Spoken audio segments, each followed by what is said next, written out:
How INTJ personalities remade the world. I'm Tonya Hall, and joining me is Clive Thompson, contributing writer to New York Times Magazine, Wired, and the Smithsonian Magazine, and author of Coders, The Making of a New Tribe and the Remaking of the World. Welcome, Clive. Good to be here. So, give us a brief summary of your background, including the part where you devoured books about BASIC. I'm a computer nerd from way back. I learned programming on like the VIC-20 and the Commodore 64 and all those, plug into your TV computers of the early 80s. Just like, basic books from the library and looking at friends' code and just trying to make stuff run. I didn't actually own a computer, so I had to just like write it all on paper. And then when I could get 5 minutes out of computer, see if it would execute. It was so much fun. But I decided I really like writing. I became a writer. And I kind of unified the two things because when I started doing magazine writing in the 90s, the internet was exploding. And I became completely fascinated by how technology was changing, every aspect, all the warp and woof of daily life. And that's what I've been writing about for the last 20, 25 years. What motivated you to write Coders, and how did you go about conducting the background research for your interviews? Well, the motivation was that I realized most people have absolutely no idea how code is made, right? I mean, like if you ask them how is, a 747 made, they would have a vague idea. You put wings on the fuselage. Or how is open heart surgery done? They don't really know the details, but they have a visual image of it. They have absolutely no clue, how code is made, or, what are its joys and its tortures and its torments, or who's doing this and why they're doing it. So I really wanted to capture the art, the craft, and the people who are doing it and why they're doing it. What motivates someone to sit in a room telling computers what to do all day long? That's big.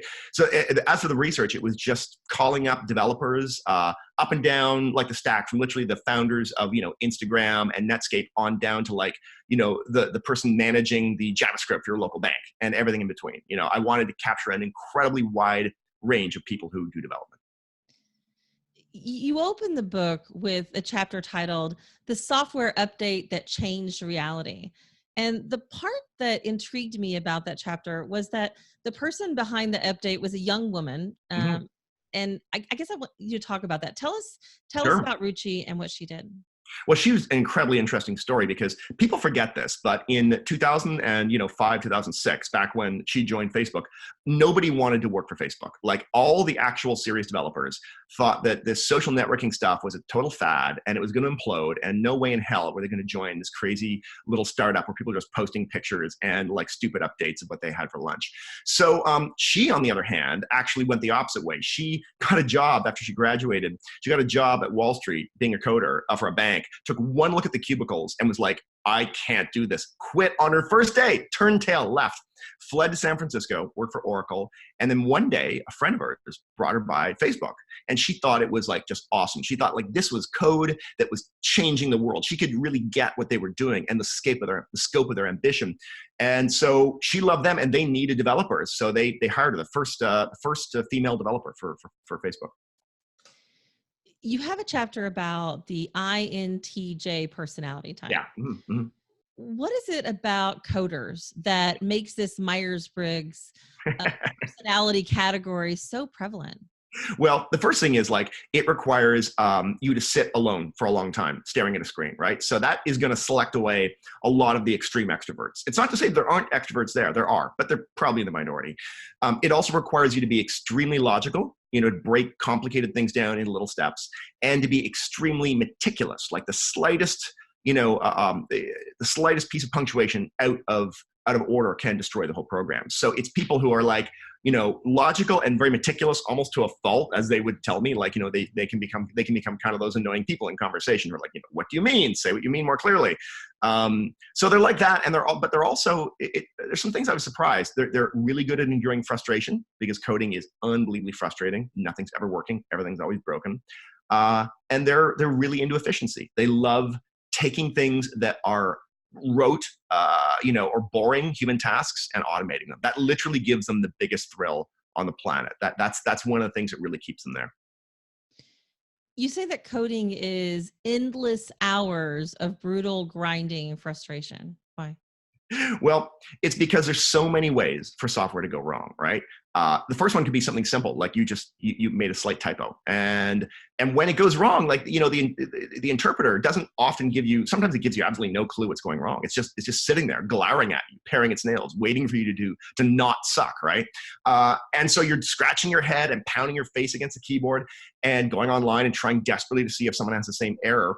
And that could be something that you just wrote like 5 minutes ago. Or it could be that you wrote something and it's fine, but it's interacting with another piece of code that was really terribly written like 20 years ago, and there's just some hairball in there. Or it's going online and users are doing really weird things that you never expected. So there are like so many ways for things to go wrong that the act of coding, like people think coding is like, it's what they see on TV, sitting there and the code pouring out of them. No, it's literally staring at a bug and trying to figure out what the hell is going wrong and just puzzling and puzzling and puzzling. That's like 95% of coding is being baffled.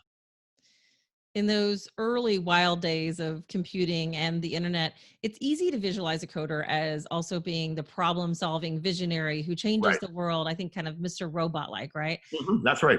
How has the profession evolved since then? Is it still possible for a lone wolf programmer to invent the next killer app, or Mhm. does it take a team with a wide set of skills and expensive tools? Um, there are definitely still like individual people who do remarkable things. There are lots of little tools that come online that make something more efficient, that work in the background and improve your life in a way that you don't even realize, that are the product of some open source aficionado who does something great. There are still products that are produced by one or two people. But I would say what happens is this: it's not that it's not possible for someone small to make something new and kind of interesting, world changing. The difference is that all the VCs want things to grow and get huge really quickly. And it's hard to make something huge with 3 people. Like once you've got 10 million, 100 million, 1 billion people beating away at your app, you need a lot of people. You're running a city, and like it is complicated. So a lot of things begin small. They still begin small. But the goal is to make them really big, really fast. That's sometimes where the problems lie, frankly, because it's hard to build something that grows fast and responsibly at the same time. What was through all the research you did and Mhm. all the Yeah, preparation you did through writing this book, what was your biggest surprise? Was there something that really sure. had an impact on Mhm. you? Yeah.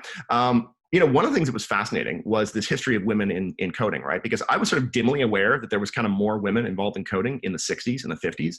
But it was wild talking to these women who are in their 80s now.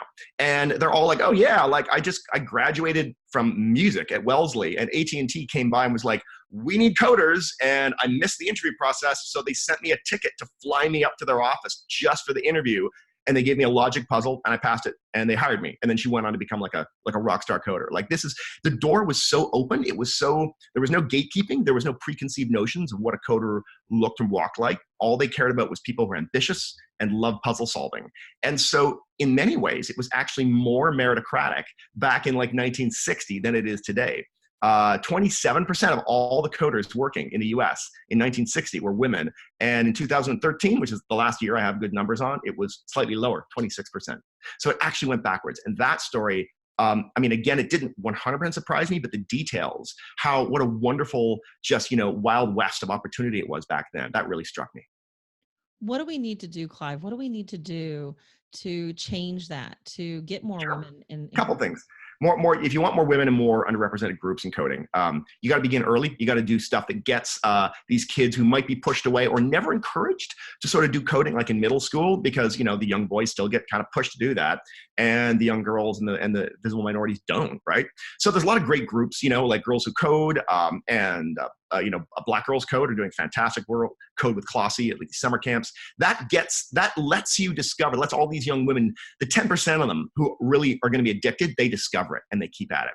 But it also requires actual computer science education to reform a little bit. They currently are very much devoted to like the sort of shoegazing hacker who maybe when I was a kid, like did 9 years of hacking before he showed up on college. And those people are not frankly always the best developers, man. They wind up being kind of terrible in a company. So you need to change the way that's taught. And then at the top level, the last thing is you need to just hire better. Like you need a lot of these companies really, they have this real kind of what they call pattern matching. They're like, well, the last 10 guys we hired were like, white dudes in hoodies. So let's hire another one like that. It's like, well, that's a neural net logic, man. That's like replicating the past to predict the future. And it doesn't change the world. If you want to change the world, you have to make different decisions. On the flip side of that, what advice can you offer to the aspiring programmer of any age, in Yeah. fact, or of any background today?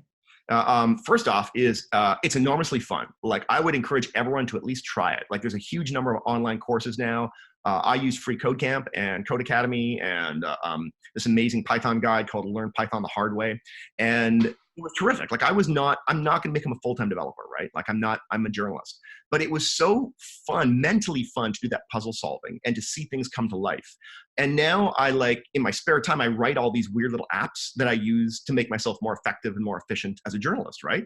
So I think that like actually a lot more people should like try it out and just see whether or not, because again, it's only going to be like this, the minority who I think really get bit by that bug, but you will never know until you try it. So I tell everyone just to give it a shot. You never know until you try it. You're right, Clive. Yeah. Clive Thompson, author of Coders, The Making of a New Tribe and the Remaking of the Old World, or of the world, rather. In fact, I have a copy. I hope you guys will check it out. If somebody wants to get a copy, Clive, maybe they want to just connect with you personally, how can they do that? All right. Well, the books are everywhere online and at bookstores. You can reach me as a Pomeranian99 on Twitter, long story, or you can go to my website, clivethompson.net, and there's lots of links there. Sounds good. And if you guys want to find more of my interviews, you can do that right here or go to tonyahall.net. Thanks for watching.